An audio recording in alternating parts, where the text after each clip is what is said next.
Alright, so if you've clicked on this video, first, I've got to apologize for a little bit of clickbait in the thumbnail. The 11,000 hours that Steam says that I've played Master Duel for, that's real. However, I'm one of those people who, first thing when I turn on my PC, I just open Master Duel and I boot up Master Duel, I load up a Duel Live, and I log in for my daily gems, and then I just never close it. I just leave it running in the background. Either I forgot to close it, or I just don't bother closing it, and it just runs in the background. So that entire time, Master Duel is accumulating playtime on Steam, even though I'm literally not doing anything doing anything on it. So like, the 11,000 hours, it's not me actually playing the game and dueling for 11,000 hours. I promise you, I do have a life somewhat.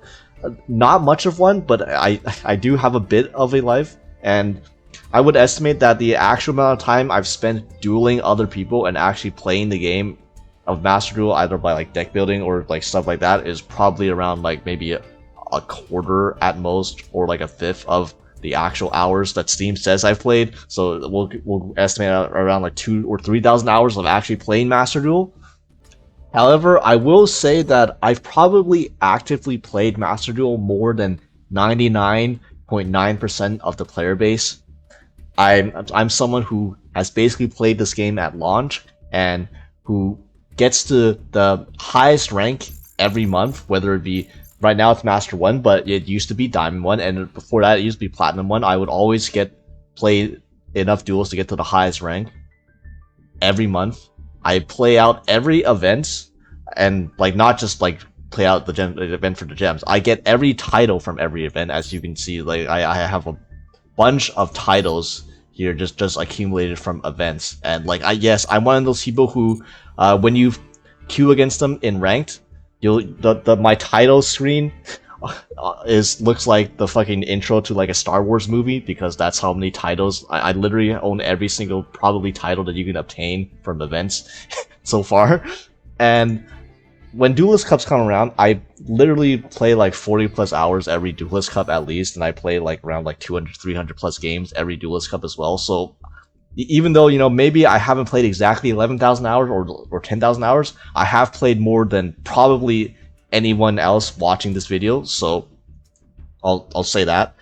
And in terms of being free to play, this here I'll have some proof in my account. These welcome gems pack, the 3 times welcome gem pack and the 1-time opportunity welcome gem pack, I have not. You can see I have not bought these either at all. I have not spent a single cent on Master Duel. I have not bought spent a single cent to buy a single gem on Master Duel. Record of gems obtained, you see my paid gems owned is 0. So yeah, I'm not lying about that. I've been this entire time, this 3 years of playing Master Duel, I have been completely free to play. And if you're wondering what I actually spend my gems on, for the most part, I spend most of my gems on selection packs because I'm a competitive player. So for the most part, if there is a competitive meta tier 1 deck in one of these selection packs, I will most likely pull from it, and most of my new cards that I get are going to be from these selection packs. And also, if there's like a time limited accessory, a limited time field, or in this case we have a limited time bundle with like all these Fallen of Albaz cosmetics and stuff like that, I will buy these because I cannot control my FOMO. If I see a time limit, unfortunately my brain has to buy it, so I do spend some gems on these limited time accessories and stuff like that. And between the selection packs and the accessories, it means that I don't usually have enough gems left over to actually pull from the secret packs and build other decks that aren't in the selection pack. I mean, you can see I have 8 gems now, but that's mainly because I haven't pulled from the last 2 selection packs, because there's been a lot of non-meta stuff and a lot of fluff and meta cards in these past selection packs. So that's why I haven't splurged on these selection packs. But the next one's probably going to be important, so that's why I'm still saving gems on them. But yeah, there are a lot of rogue decks I would like to build from the secret packs that I don't. As a free-to-play player, I cannot build every single deck I want. I can choose to either build trying to build the most recent meta deck from the selection pack, and buying out the time limited cosmetics and accessories, and then also buying actual secret packs. As a free-to-play player, you could probably do 2 out of the 3. You probably can't do all 3. Like, you can't build every deck that you want. But if you can build, for the most part, you can build most of the tier 1 and competitive decks, at least from a recent selection pack, as a tier 1 player, as a free-to-play player. So, yeah. Anyways, enough blabbing. Onto the actual decks themselves. So I'm going to be basing how expensive a deck is and how much it costs to build based on how many URs you need for the deck. And get ready, because this is probably going to be the cheapest deck that I'm going to show in this video. And this is Primite Fiendsmith Bystial. And this deck, I did the counting for you, so there's like 40 URs in this deck. However, 3 of the URs, being 1 copy of Ash, 1 copy of Valor, and 1 copy of Imperm, you can get 1 copy of each of these from a special bundle. So I won't include these. I won't include these 3 in the amount of URs you actually need for the deck. So it's more like you need 37 URs to build the deck, which by my math, that's about 1,110 UR CP. So if you were to craft this deck from scratch and you didn't own any of the URs, you would have to have over 1,100 UR CP in order to fully build this. Now, I will say is that one common trend with probably most of these decks is that you will see URs that are used in most of these decks that are used in multiple decks, and these are mainly staples like the hand traps. So stuff like Effect Valor, Ash, Maxi, Imperm. These cards you do have to craft them one time, but once you have these, you'll have them forever, and then you can use them in all the other decks, and then they won't contribute to the cost when you're actually building other decks. And most decks do end up playing these hand traps. So, yeah, the first deck you build on Master Duel is always the most expensive, and then afterwards, because you'll own more URs later on, you'll probably not have to craft as many URs to build your next deck, and so on and so forth. And this deck happens to just play 3 separate engines that are extremely UR heavy. You have the Primite engine, which is 6 main deck URs between the Primite Effort Barrel and the Lorely Load, and then you have the Fiendsmith engine, which is another 6 main deck UR engine between the Lacrima, the Engravers, and the Tract. And then you have the Bystial engine, which just happens to be 3 URs in Bystial Rebellion plus a Magnamud, and then you have staples on top of that. So these just happen to be 3. This deck is just 3 semi-generic engines thrown together plus staples, and all the engines just happen to be extremely UR heavy. So, yeah, Konami knows. Let's dispel the notion that Konami does not know what they're doing. Konami knows that all 3 of these engines are really good and really broken and generic and usable in a lot of decks. Therefore, of course, they're gonna make these engines URs because they're so ubiquitous, right? And this is probably the most expensive Primite build. There is another Primite build in Primite Blue Eyes. However, Primite Blue Eyes I think is actually significantly cheaper than this version. In fact, I have a Primite Blue Eyes build to show for example. So the Primite Blue Eyes build, by comparison, the Blue Eyes White Dragons you get these for free, basically. You don't have to spend a single UR on the Blue Eyes White Dragons themselves. And then this deck also doesn't play the Bystial engine, and also does not play the Fiendsmith engine, which, those engines are pretty much every single one but one of the main deck cards for those other 2 engines are URs. So, yeah, this is slightly the Primary Blue Eyes build. It's still somewhat expensive, but this Blue Eyes build is a bit cheaper than the Primite Fiendsmith build over here. And of course, the Fiendsmith engine, I forgot to mention, the Fiendsmith engine also extends to the extra deck. And in terms of the extra deck, the Fiendsmith engine also requires you to play a Lacrima, a Connector Crypt, at least 1 Desiree, although I play 2, which I can explain later, and then a Moon of a Close Heaven. And yeah, these 1, 2, 3, 4, 5. You need around like 4 to 5 extra deck URs to also go along with the main deck Fiendsmith engine. So the Fiendsmith engine is like literally 10 URs just to play the Fiendsmith engine in a pure Fiendsmith control deck. So yeah, that's kind of wow, that's kind of nuts. So yeah, I'll go over the deck list real quick. So you have the Dippity, the Cypher Driver for your vanillas. I just play 2 DD Crow. Honestly, if you played any other hand trap that's not Crow, most other hand traps happen to also be URs. Stuff like Ogre, which you might see in later decks and so on and so forth. This is a UR. The Biru is also UR, so if you play multiple copies of any of these other hand traps, then this deck could even get more expensive. I'm just playing, the fact that I'm playing Crow makes this deck somewhat cheaper because the Crow is an SR. But yeah, the Lurie is like the one non-UR card in the main deck as part of the Fiendsmith engine. Then of course you have the Veilers, the Maxis, which is surprisingly Maxi is somehow not in a bundle, so you have to craft both Maxis. Gamma, thankfully Gamma is an SR, so yeah, this deck, if you ran other hand traps besides Gamma and DD Crow, which not every Fiendsmith Primite build runs these 2 super rares, then like this deck would get even more expensive. 3 Ash Blossoms. Alt art is optional. It's not mandatory to run the alt art Ash Blossoms, but you know, it is fun to step on your opponent sometimes. 1 Lacrima, 3 Effort Barrel, Magnuma, a Druisworm, and a Baldrake as the other Bystial targets for Lebellion. 3 Lebellion, 2 Engraver, 3 Track. So most Fiendsmith combo decks, the heavy combo decks that play the Fiendsmith engine, like Snake Eyes, for example, they would only play 1 Track.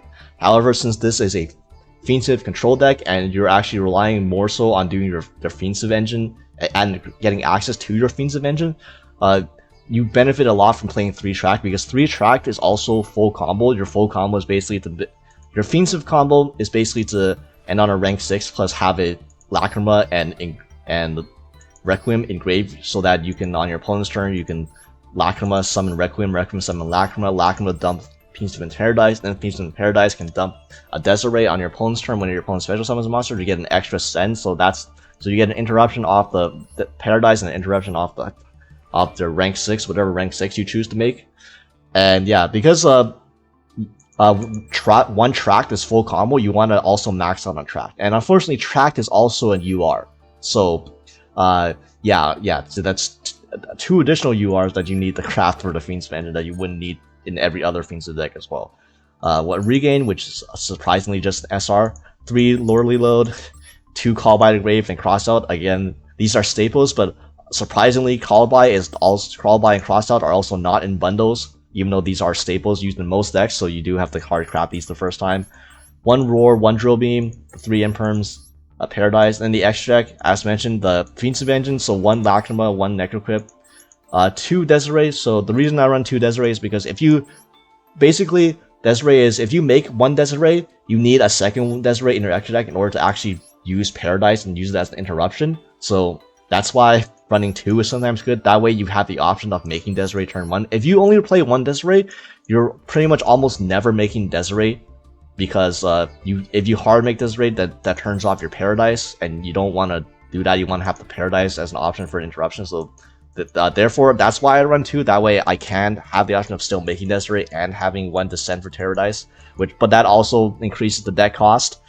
Chaos Angel, you know, Lacrima plus Bystial is a light dark Chaos Angel, very easy. Also Dippity is very accessible, and the Dippity plus Engraver or a Baldrake is a Chaos Angel, so Chaos Angel is very easily accessible. The 2 rank 6s are M7 and DDD Wave Hiking Caesar. Thankfully DDD is a rare, because probably they thought when they made this card, they were like, what deck is gonna make this besides fucking DDDs? Who's gonna play DDD, right? And then like a year later, they printed literally engines that are designed to just shit out this card that can be used in every deck.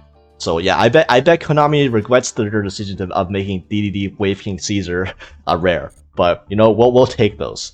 Typhon, pay to lose, as some would call it, because the win rate of this card is not great. But you gotta run this. Like if you understand how to play these types of control decks, especially decks that have lots of hand traps that you can just turn 0 attack hand traps into 2900 attack beaters for free. Yeah, Typhon is pretty important. 2 Requiem. Thankfully, Requiem is an SR, so you don't mind running 2 of these, and it's because, you know, in case one gets Ashed or one gets Bystial or whatever, you still have access to a second one. And IP Masquerena, again, alt art is optional. SP, Moon, and then thankfully Sequence and Agnum Day are also SR. So only 70% of the Fiendsmith engine is URs. Not every Fiendsmith card is a UR. You know, there are 3 Fiendsmith cards in the extra deck that happen to be SRs, but yeah, this is Fiendsmith, Bystial, Primite, and this is the cheapest deck in the video. Okay, so the next deck is Fiendsmith, Bystial, Centur-Ion, and first of all, if you're confused on what the purpose of the Fiendsmith engine is with the Centur-Ion cards, or you know how this deck functions, I did make a pretty detailed video on how this deck actually works. So if you're interested in playing this deck, you know, go check out that video. But yeah, this deck is about the equivalent price as the previous deck in terms of URs. Although I will just give the tiebreaker to this deck because this deck requires, you know, this deck is a bigger deck size, so you know you do just require a higher raw amount of cards to build this deck. And why this deck is 50 cards? No reason. I just felt like making this deck 50 cards, but yeah. So first of all, look who's back. The Bystial, our good friends, the Bystial cards and the Fiendsmith cards are back. So yeah, Fiendsmith cards, at the very least, you can say the Fiendsmith cards are a good investment in that they can be fit in a lot of different decks. So, you know, this is a prime example of that, along with the Bystial cards too. However, these also do, because these engines are, again, pretty UR heavy, they also contribute to the inflating the price of the deck. Also, the Centur-Ion cards, the Centur-Ion deck is like low-key one of the more expensive decks in the game. Like you wouldn't think it because Centur-Ion is not like traditionally a high, has not been a high tier deck for a while now. It's like a tier 3-ish deck, so like it's not that common even. But when you try to build this deck, you're gonna see like, wait, this deck has like 2 main deck URs, and then for the extra deck you also need a bunch of extra deck, generic extra deck level 12 synchros that aren't played in a lot of other decks, but you need specifically to play for in Centur-Ion. And then all the Centur-Ion boss monsters in the extra deck are also happen to be UR. And then yeah, the cost kind of adds up. It kind of sneaks up on you. Like this deck. This deck is, sorry, I should have mentioned this at the start, but this deck is around 42 URs. So like 2 more URs than the Fiendsmith Primite Bystial deck. However, this deck plays more like hand traps, so it has more hand traps that are in bundles. For example, Valor, 1 copy of Valor, Ogre, Ash, Nibiru, and Imperm, each of these are in bundles, so there are 5 URs from the bundle. So overall, that's about 37 URs, which is about the same as the last deck. So again, you need 1110 URs to craft this deck from scratch, and also how the exact amount of URs you need for this deck will depend on what hand traps you want to run. For example, I am running Mourner. Mourner is not necessary. However, this is a deck where you draw a lot on your opponent's turn, and I don't want to play too many copies of Imperm, because if you draw an Imperm on your opponent's turn off of, say, a Legacia or an Autry, you can't use it, whereas if you draw an actual hand trap like Mourner, you can. So that's why I included Mourner. And also, this deck also has Triple Crow, but if you were to play other hand traps, for example, more copies of Ghost Ogre, more copies of Mourner, more copies of Nibiru or Bell, all of those cards I mentioned are all UR, so those, adding any of those would increase the UR cost for this deck even more, instead of just these classic SR Crows. But yeah, to get on with the deck list, so 3 Crow, Blurry, the 3 Valor, these are standard staples and hand traps, 2 Maxi, 2 Ghost Ogre, 3 Ash Blossom, 1 Mourner. These races are kind of odd, but we gotta play 50 cards Centur-Ion, and then 3 Primera, 3 Trudea, and Autry, the Fiendsmith engine with the Lacrima, 2 Engraver, and then only 1 tracked in this deck. You could run 3 tracked as well. In fact, I had a 60 card build with this deck that was more expensive that played 3 tracked, but if you want to play 50, you don't have to run 3 tracked. And then the Bystial engine with Magnamud and then 3 Lobelion, but also we're playing 3 Druisworm and Baldred, because this deck can use Bystials to synchro on your opponent's turn, so Bystials are a lot better in this deck. And also the Bystial is any 2 monsters is full Centur-Ion combo, so basically Bystial plus any monster, including a hand trap or any Veilered or Imperm Centurion monster is also full combo by going into Moon, so having additional Bystials is good for this deck. One Gargoyle, the Nibiru, Bonfire, the Snake Eyes card that's unfortunately you also need for this deck because this deck is lacking normal amount of starters. That's another reason why we play the Fiendsmith engine, because the Fiendsmith engine is additional copies. Basically, Fiendsmith engine is full Centurion combo, so Fiendsmith engine, any Fiendsmith card is also can be treated as like a semi-Centurion card in terms of full combo, so you have more starters that way.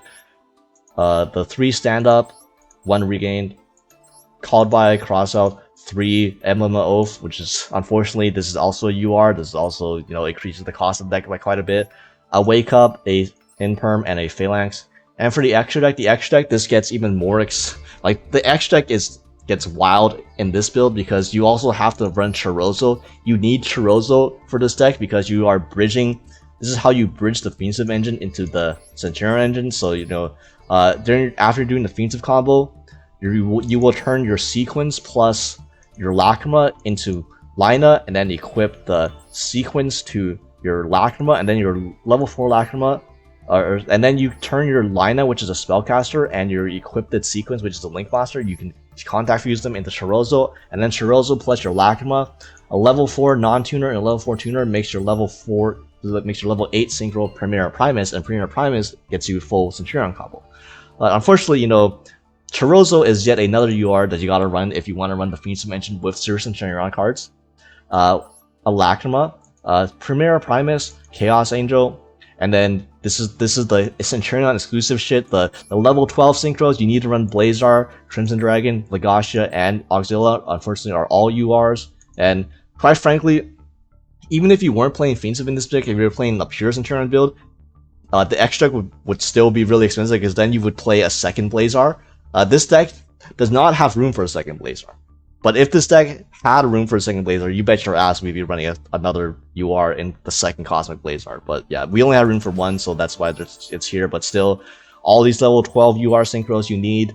An Artemis as just thankfully this is an SR.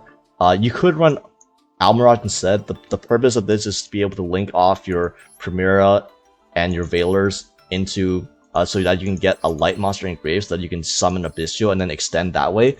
The other alternative is you can run Almiraj. So Almiraj, you cannot turn Primera into Almiraj. That's what it misses. But with Almiraj, you can turn your DD Crow and your Ghost Ogre into Almiraj and get them into the grave that way. And then that makes your Ogre plus your DD Crow semi-starters with a Bystial. So if you wanted the option to turn more hand traps into semi-starters, you would run Almiraj instead of Artemis, in which case that would increase the deck's UR cost by yet another card. So yeah, and then Requiem, Lina, thankfully these are SRs, but SP, Moon, and Appaloosa are URs. And again, the alt art is optional, but Appaloosa non-alt art is still a UR, so you still need a UR for this. But yeah, this is 50 cents. This is if you were playing a normal Centurion build without the Fiendsmith cards, it would probably be a bit cheaper. But if you want to play Fiendsmith Centurion like this, it's gonna make the Centurion deck a bit more expensive, and it also makes this about slightly more expensive than the previous deck, the Primite Fiendsmith deck that I showed. Alright, so this next deck might sneak up on you because it's Voiceless Voice, or as Joshua Schmidt puts it, assless ass. And if you don't play Voices, or if you don't actually own Voices, then you might not think about this deck that often because it's not the most common deck you'll see on the ladder. However, anyone who has tried to build this deck knows how fucking expensive this deck is. This deck is honestly has arguably one of the most expensive cores in the entire game. So this deck right here, this is like a 44 card build. It has 42 URs, and unlike the previous two decks, this deck doesn't have room for as many hand traps. So it only has 3 URs that are from a bundle, which are Ash Blossom, Nibiru, and 1 copy of Imperm. So 42 URs minus these 3 from a bundle means that you still have to account for 39 URs on your own that you either have to pull or craft, which means that you would need 1170 gems to craft this deck from scratch. So, yeah, this is, when this deck came out, this deck was so fucking expensive. The cost of this deck probably deterred most people from actually building this deck, because this was at a time when Yubel and Fire King Snake Eyes were still the top dogs, and this deck was predicted to be a good deck, but not as good as those. But also, this deck was way more expensive than those other two decks, and the reason why is because you have 3 low. So you have low, you have Diviner, you have Saphira, you need 4 rituals, 4 level 7 light rituals, which are all URs. You have a Nadir Servant, you have Barrier, and then recently you have Dominus Purge, which came out after, which, you know, all of these cards I mentioned are 3-ofs, and all of these are URs. So yeah, there's no saving you at that point. So yeah, and then on the Nibiru, so this deck plays 3 Nibiru because you don't need to play 3 Nibiru. However, this deck benefits from Nibiru more than others because this is a ritual deck, and for the ritual summon, you need to tribute level 7 or higher monsters, and in the case where you're using prayers itself, they also have to be light monsters. So the fact that Nibiru is a level 11 light monster means that one Nibiru will always fulfill the entire tribute you need for one ritual summon for one of your ritual monsters. So that's neat. So yeah, either, you know, if you're going first and it's in your hand, and you will always have at least option to tribute the Nibiru for a ritual summon, and when you're going second, let's say you Nibiru your opponent, you can then, after you Nibiru your opponent, you can use the Nibiru that you summon as a ritual fodder afterwards. So, you know, that's nice. Nibiru has multi-purpose. It's not just a hand trap in this case. So I thought, you know, it'd be cool to experiment with it. Again, it'll depend on whether this is actually correct. But yeah, and on hand traps though, you probably don't want to play dark hand traps. So like something like Crow would conflict too much with Purge. So unfortunately, if you're not using Crow, then most of your other options for hand traps are going to be URs. Whether it be Ogre, which is a UR, Bell, which is an Earth, which is a UR and also has an alt art, or Valor. You know, Valor, this deck it's currently not playing Valor, but if you were going to play Valor, that would also be a UR. So no matter what, either way, this slot with Nibiru, no matter what handship you run here, is probably going to be a UR of some sort regardless. So you're probably not going to save a bunch of URs or save on the cost of the deck, even if you switch out the Nibirus. But yeah, and then the extra deck, which we'll get to later, because you're playing the Nadir server, you need specific extra deck targets as well. So that, even though this deck doesn't rely on the extra deck, obviously this is a deck that plays Extravagance, for God's sakes, but still, you still need very specific URs in the extra deck, despite not even relying or subbing out most of your extra deck from in the first place. So yeah, and anyways, the deck list is 3 low, 2 maxi, 3 diviner, and all fucking URs, 3 Ash Blossom, 3 Saphira, 1 Saravis, 1 Maximus, 1 Trias. Thankfully, these are like the only instant cards along with Prep that like aren't actually URs.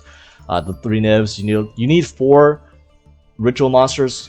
I would say 2 Skull Guardian at least, and then 2 Skull Guardian, at least 1 Saravis, and then the 4th one is either a second Saravis or a Pendulum Graph Magician, or Pendulum Graph Dragon, which unfortunately these options are both URs. There's no cheap SR alternative that's actually good enough that's worth running, so no way to save on the price there. 3 Prep, an Extrav, which you don't have to run Extrav. I haven't tested Extrav since the Nadir came back to 3, but you know, this deck, as the only time you need to depend on the extra deck in this deck is when you draw a Nadir Servant, so you know it shouldn't conflict too much. Also 3 Nadir Servant, which also a fucking UR. 2 Prayers, 3 Barrier, a Blessing, 3 Imperm, and 3 Purge, because this is a deck that can run Purge. Its engine is just lights, and Purge is a pretty good card, and unfortunately, because Purge is a good card, you gotta run it, and Purge is a UR, and also because you run Purge, you also want to run 3 Imperm just to increase the chances of drawing Purge and Imperm together. That way, when you can use Imperm first, Purge can pop the card as well. Also, you set up Radiance on your turn a lot, so you go Radiance, then Radiance pops itself to pop your opponent's monsters, and then Radiance puts itself in the grave, and because it's a trap card, that then lets Purge pop a card when it negates a search. So yeah, there's more synergy there.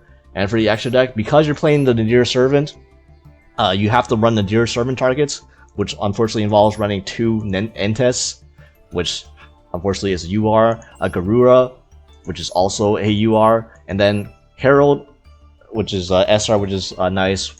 Odd Eyes Meteor Burst to summon off the Pentiment Graph. If you run the Pentiment Graph, you run the Odd Eyes Meteor Burst. This like auto fucking wins against Tenpai because it turns off effects in the battle phase.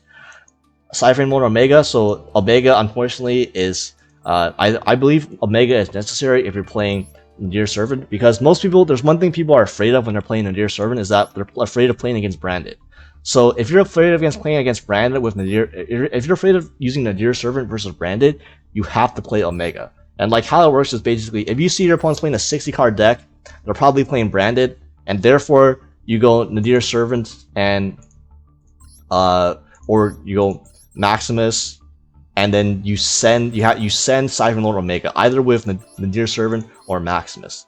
No, actually, no. What am I saying? You always need your Servant for Garura so that you draw a card. My bad. And then with Maximus, you send an Omega with Maximus. That way, your brand opponent, they're gonna send, like, they're probably gonna send 2 Albast fusions to the grave, like Titanic-clad Albion, and try to get both those end-based effects. That's why it's scary to use the Nadir Servant versus Branded. So you stump Omega, and then Omega is gonna shuffle one of their Albast fusions back into the extra deck. And then during the end phase, when I use the other one, you will simply negate their other Albast fusion with your Skull Guardian. And that way, you can safely use Nadir Servant versus Branded without giving them any additional advantage by running this card. So yeah, unfortunately, that means that this is an UR, so that's another UR that's necessary for this deck. Chaos Angel, so Chaos Angel, Trias plus Low is a Chaos Angel. Also, that means Diviner is a 1-card Chaos Angel. So yeah, Typhon, Link Haribo, because you need to link off the Low, and then Secure Karna, so to link off the Link Haribo, so that you put a Link Haribo in graveyard so you can trigger your own blessing. Ferrigy, that's another Nadir Servant send, and another Maximus send for an extra draw and cycle. Sprite Elf.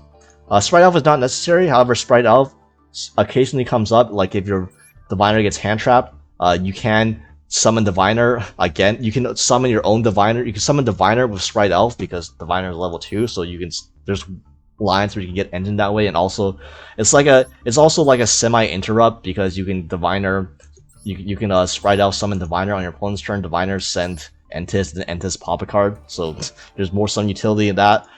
Double Dino Mundo, thankfully this is an SR, so there's that, and then SV, which every deck runs, and it's a mandatory UR, but yeah, this is arguably one of the top 3, if not top 2 most expensive engines in the entire game. Alright, so the next deck is the first 60 card deck of this video, and it's Branded.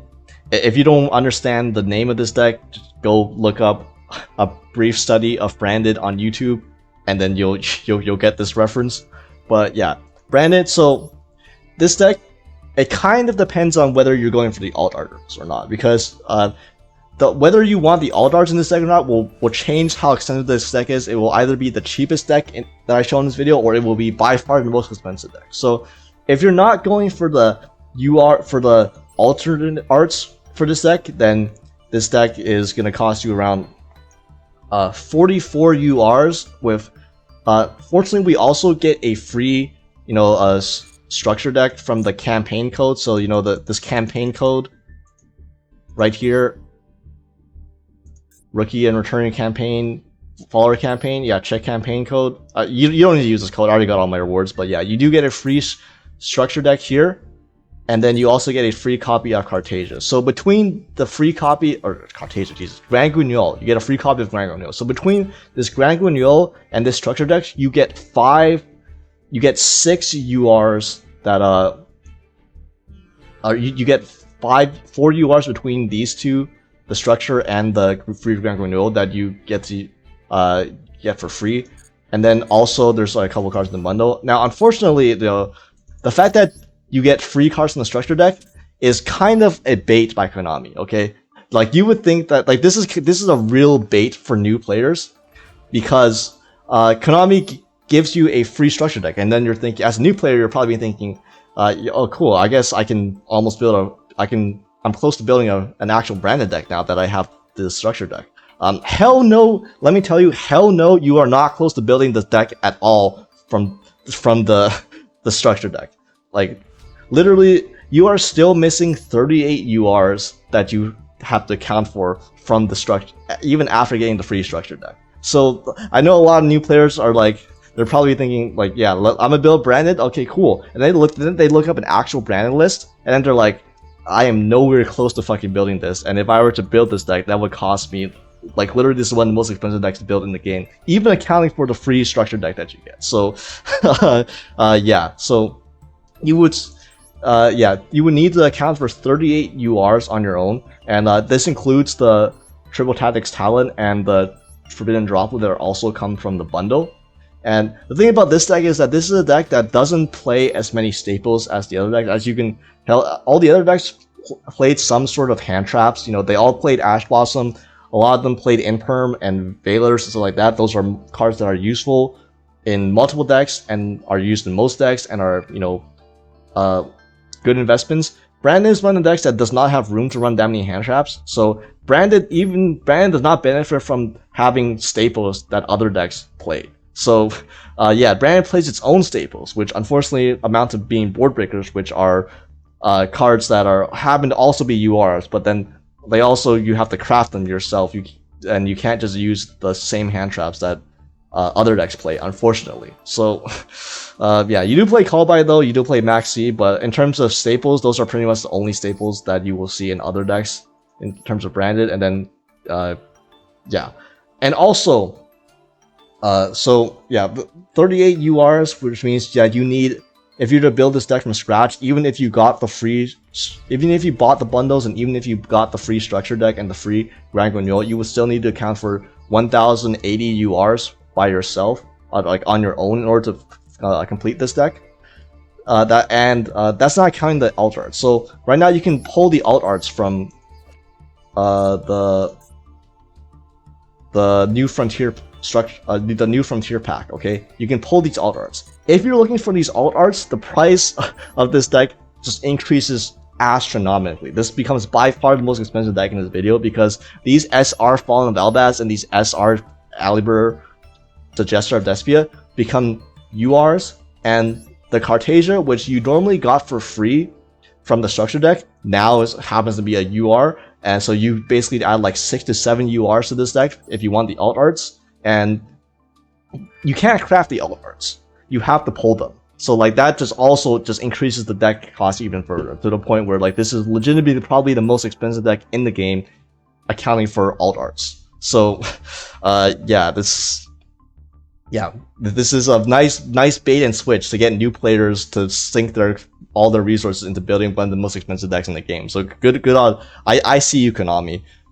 But yeah, to get onto the deck list itself, because this is a 60 card deck and we got a lot of cards to go over. So you got one Tragedy. Oh look, an actual N rarity card in here. This is the only N rarity card in the entire deck. Fucking Despia and Tragedy.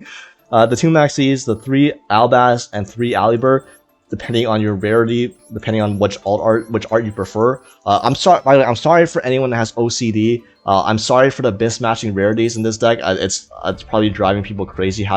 I have like both Fallen of Elbaz arts and both Alibur arts. I'm sorry, like I don't own all the alt arts, so I play with what I have. Free to play player, by the way. 2 Tri-Brigade Mercurier, which is unfortunately not in the structure deck. There's so many cards, URs in here that are not in the structure deck.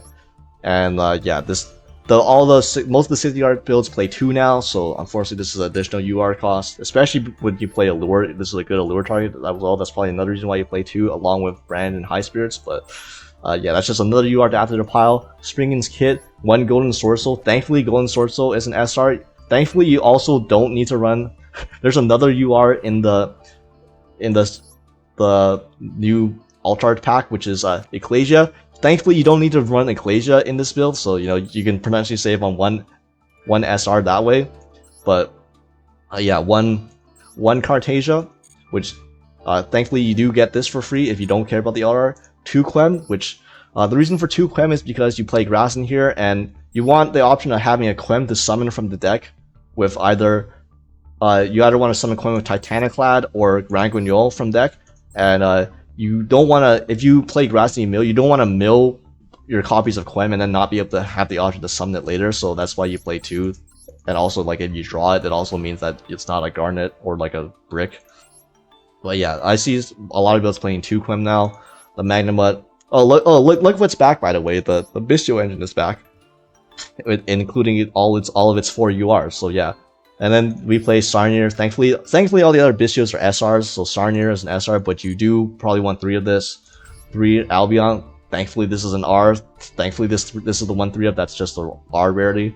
Then you have Duster, Foolers, double Gold Sark, because these are all consistency cards. Triple Allure, which is an SR, thank God. 1 Grass, 60 card deck, so yeah. Triple Tax Talents, which thankfully is from a bundle, and you only play 1 because you play Thrust in here, so Thrust, you have plenty of targets. Thrust itself is unfortunately an UR that you need. You don't have to run 3, I see most builds run 2, so you can get away with running 2 Thrust, but yeah, Thrust again is important in a board breaker deck like this, Brandon White. 2 Brand Fusion.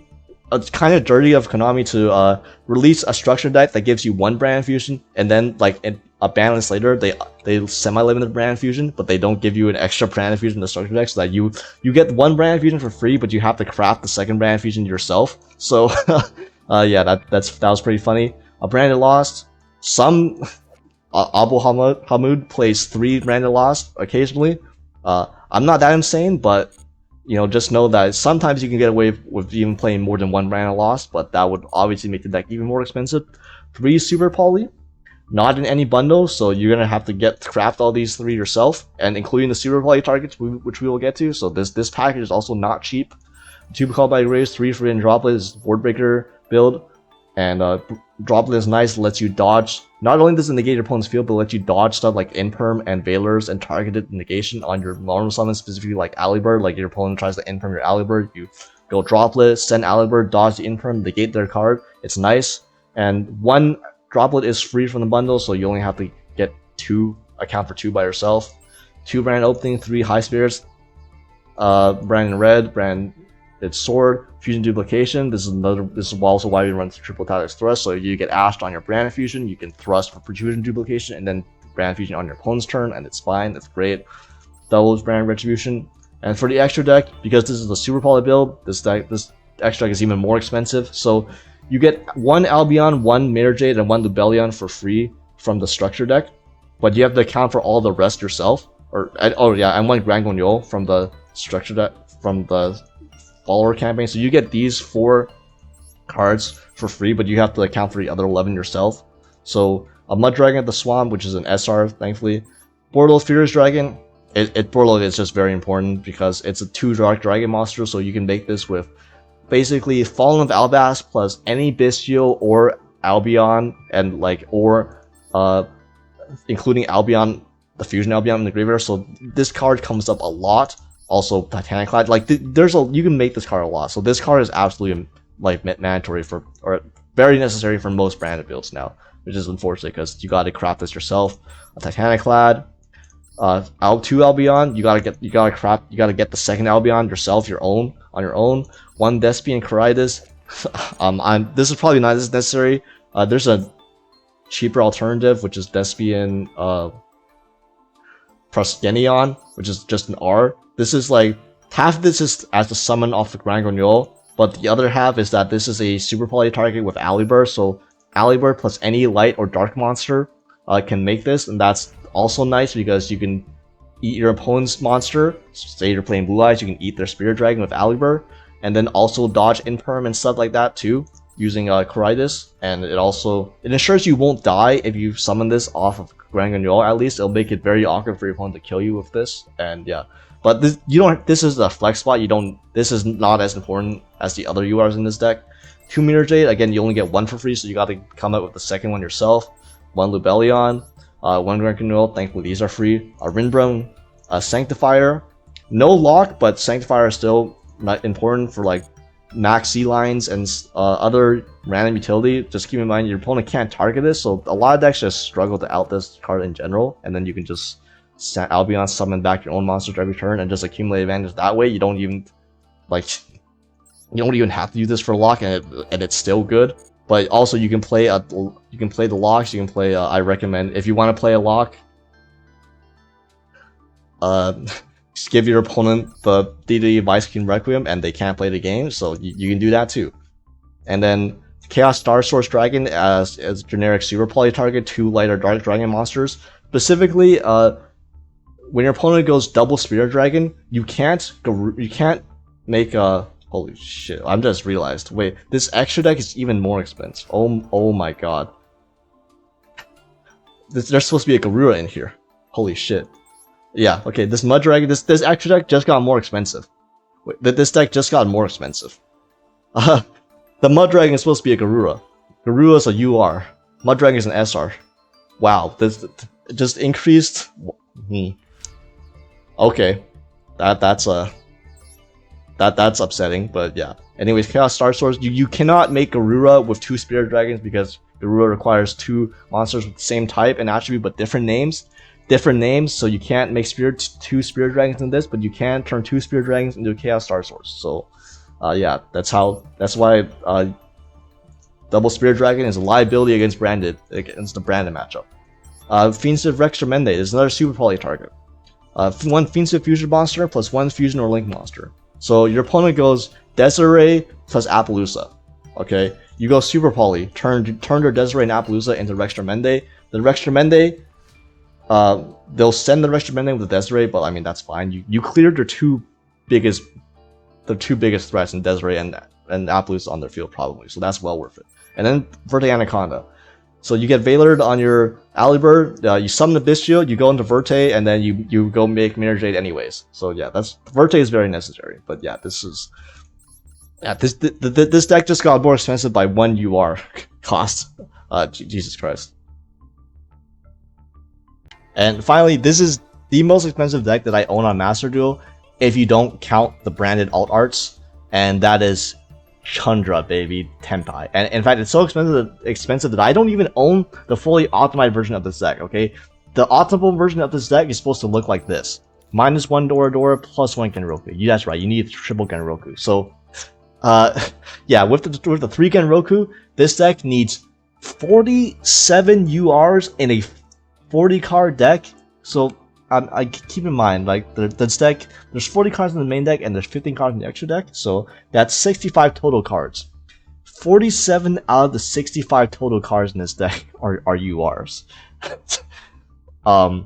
Yeah, so thankfully this is a deck that does play a lot of staples. So, and the good thing about that is that Konami is good about turning staple cards like these hand traps and board breakers into bundles. So this deck does benefit from having the most cards that do come from bundles.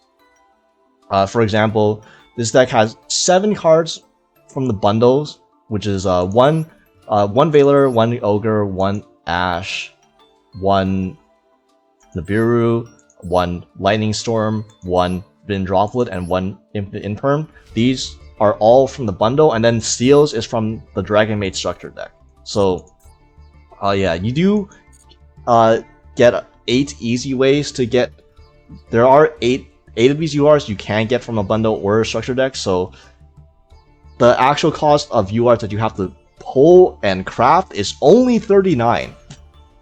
Only 39. So you know that's only what 1170 URs needed total for this deck. Yeah, or 1170 UR CP that you need crafting points for this deck if you want to craft this deck from scratch. So yeah, not terrible, not the worst. Well, actually, it is the worst, but it could even be worse. But yeah, this is Tenpai, and like this deck was more expensive when it came out. Like this deck. Well, okay, so here's the thing. This deck was expensive when it came out because Kaiman and Chandra were 3-ups. And these were all URs. However, as the deck got hit, and as they hit URs, and that now you can only run 1 copy of Chandra and 1 copy of Kaiman, this deck has not gotten any cheaper. That's how fucked up it is. Despite hitting the URs in this deck still plays the same amount of URs, because you replace one of the Chundras with like the third Genroku, because now you need more Tenpai names, so you gotta max out on Genroku now, and also to make up for the consistency of losing Kaimin and Chandra and Sang and something, you now play Blaster plus Goldsark, and unfortunately these are all happen to also be URs. So this deck, yeah, has pretty much, this deck was like the most expensive deck in the game when it came out, and it has pretty much remained that way. So yeah, and it's also one of the most hated decks. So there's a lot of people who, on principle, maybe don't want to build this deck. And if you see the price, I also wouldn't blame you for building this deck either, because this deck it's not like in the heyday where this was like the best deck in the game or anything. This is like not anywhere near the best deck in the game. This is like a tier 2-ish deck, and it's still the same. It's still damn well maybe the most expensive deck in the game still. So there's gonna be less new players that see Tenpai and be like, oh yeah, I want to build the most expensive deck in the game that's only a tier 2 deck, versus what it was like. Everyone was building Tenpai because you had to build Tenpai because like it was like the best deck in the game when it came out. But yeah. Anyways, so onto the deck list. You see, there's a lot of 2s in here, mainly because this is a gold second deck, and you don't want to draw multiples. Like you don't want to draw multiple Ogre because it's a hard once return. You don't want to draw multiple Impulse. It's a hard once return.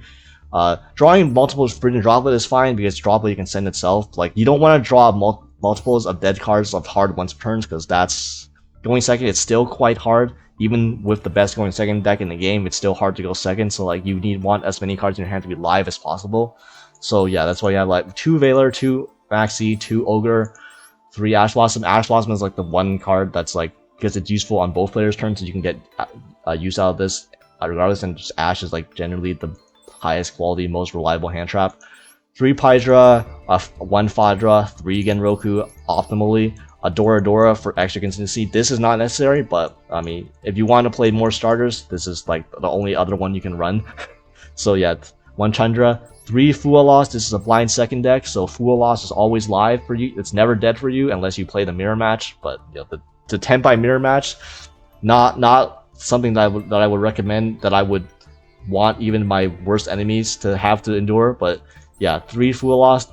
This is not a hard one turn. You can use 2 Fualos, and anytime you resolve double Fualos on your opponent, that's they just want to leave the game, because that's absolutely horseshit. But it is what it is. And then Magnamut, the most broken hand trap in the game for Tenpai, because it searches Genroku in the end phase, special Genroku to get Pydra. That's like, this is obscene. This is like the dumbest interaction in the entire game. Magnamut search Genroku, but the Blaster, the card that you will always draw, and I've had Blaster pop my shit a bunch of times for my opponent because they hard drew it, but you need to run Blaster because you need to banish Blaster with Gold Sarks in order to search Chandra. So yeah, Nibiru, Duster, Heavy Storm, double Lightning Storm for the board wipes, double Gold Sark as well, Second Summoning, triple Droplet, the best card in the deck, a Kaimin, triple Infinite Imperm, and then 2 Impulse. So again, 2 Impulse because you can use this on both players' turn, but it's definitely way more better if you can use this on your opponent's turn, because if you use this on your turn, that implies that they already made a board, and that's not what you want. It's kind of, you don't want your opponent to build a board with this deck. That's why you run so many fucking hand traps that prevent them from building a board. And also, Impulse does conflict with certain other hand traps. For example, Valor, Ghost Ogre, and Nibiru. If you draw them with Imper, you have to use these hand traps first before you use the Impulse, so it's something to keep in mind. And the extra deck is also the extra deck is surprisingly not as expensive as it could have been. So yeah, but we still have Black Rose, and I run Moonlight Rose. If you want to make this deck slightly cheaper, you can run Kui Belt instead of Moonlight Rose. It's largely 99% the same thing. In fact, I think I only ran Moonlight Rose because for some reason for like U-Bell or something, but U-Bell's not even that popular. So oh yeah, Moonlight Rose was for like fucking U-Bell and Math Mech, and U-Bell and Math Mech are not very popular anymore. So you can feel free to cut the Moonlight Rose and put in the Kui Belt to save 1 UR in this deck. So yeah, that's an option. Odd-Eyes Meteor Burst, because, turn off all effects in the battle phase. Double Bident Blast, Trident Dragon, which, we don't gotta ask our friends for this, because this is an R rarity in Master Duel. Ruddy Rose and Baron, I still recommend you run both level 10s, because Baron, again, Magnum Bud plus Genroku can just make a Baron straight up. Also, you make Baron when you can't OTK your opponent, but, when you wipe your opponent's entire board and then make a Baron Seals, that's still probably good enough. Ruddy Rose is another level 10 that you can make, especially when you're Genroku. When you're Dragon Locked from Genroku, you can't make Baron, so the only level 10 you can make. And if you can't OTK your opponent, like you can make Ruddy Rose and just get rid of the entire graveyard and get rid of all your opponent's resources, and then they still probably can't do anything that way against certain matchups. Senpai Transcendent Dragon, Typhon, and Almirage, because you want to turn Almirage lets you turn any hand trap into an SP that either manages or into a Hita. And if you Seals, by the way, but if you didn't know, Hita is probably one of the most important cards in the extra deck, because what you do is if you get hand trapped, if you get stopped or whatever, but you have an extra body, you can make a Hita crash into your opponent's monster in the battle phase, search Genroku, special Genroku, and then OTK your opponent full Tenpai combo in the battle phase with the search Genroku. That's a very important interaction. That's why Hita is very important. That's why also why Almirage is very important, because it lets you it lets you basically, in grind games, it lets you turn like 2 hand traps, or like Nibiru plus Magnum Bud plus Nibiru / Magnum Bud plus any hand trap is full Tenpai combo. If your opponent has an attack position monster with 1850 or higher attack, which they probably will. So, yeah, especially if you Nibiru them, give them the Nibiru token in attack mode, and then you always have the option to crash the Hita. So yeah, and then Promethean Princess also needed in this deck, because all your Tenpai monsters are fire. So in the grind game, your opponent, you go SP in a grind game, and your opponent, and with hand traps, your opponent fails to kill you. Next turn, you normal summon a hand trap, you go Promethean Princess, revive your Pydra, and kill your opponent. So yeah, this isn't really used as an interruption. Like, this is more for OTK and for follow up. But yeah, this is most obnoxious deck in the game, and like obnoxious to play against, and also obnoxious to fucking build because of how fucking expensive it is. But yeah.